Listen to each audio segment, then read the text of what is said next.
Wilfredo Lam entra en Europa a finales de los 30, cuando una cierta vanguardia estaba ya con síntomas de crisis.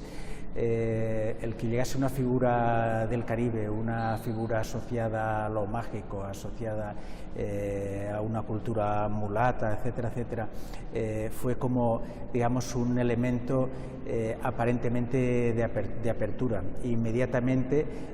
se identificó, de revitalización, se identificó a Lam, su obra, con toda esta cosa, este imaginario mágico del otro, de lo latino, del Caribe, etcétera, etcétera, sin entender que Lam descubrió la cultura africana, descubrió lo primitivo en el arte moderno justamente cuando llegó a Europa, cuando vio a Picasso. O sea que realmente la relación es a la inversa. Por otro lado, Lam obviamente tenía, de hecho por eso tuvo que salir también de España, un compromiso social, político muy claro y que se ve en sus obras. La combinación de estos dos aspectos, la conciencia de Lam, de cómo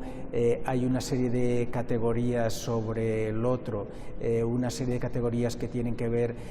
con la relación entre colonia y metrópoli, el cómo esto tiene unas implicaciones políticas, hace que su obra tenga un sentido especial y es muy relevante en la actualidad, y es posiblemente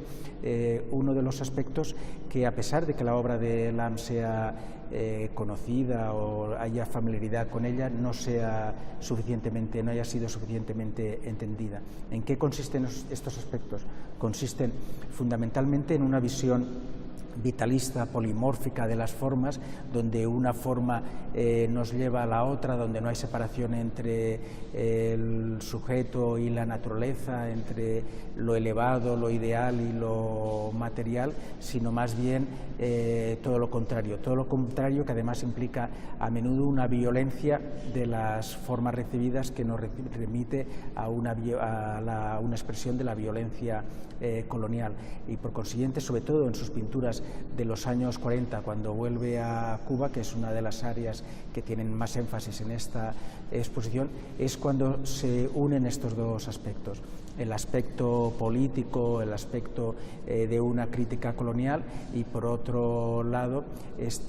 tomar conciencia de un elemento de alteridad en su obra. Lo interesante del trabajo y de la propia vida de Lam es que hay un elemento de diáspora en su propia práctica. Estuvo en España, en Madrid, en Barcelona, luego en París, en Marsella, en Habana, vuelta a París, y por tanto toda su obra es un permanente exilio, unir de un sitio a otro, exterior, en algunos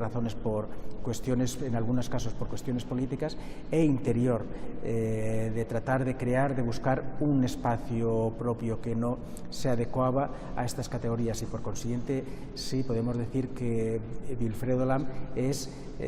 uno de los artistas de la diáspora. Esta es la razón por la que hemos querido hacer coincidir esta exposición con una que inauguraremos en pocas semanas, que es Campo Cerrado. Es justamente España durante los años 40, unos años donde hay una diáspora, hay un exilio exterior, pero hay también un exilio interior. Sí, siempre hay una relación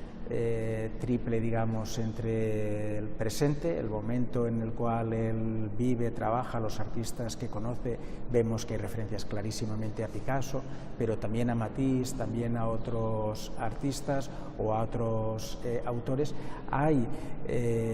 referencias que se ve claramente en algunas obras a pinturas clásicas. Velázquez conocía obviamente el Prado, y hay siempre una inserción de elementos políticos, elementos que tiene que ver con la pérdida, que tiene que ver con el necesitar. De hecho, cuando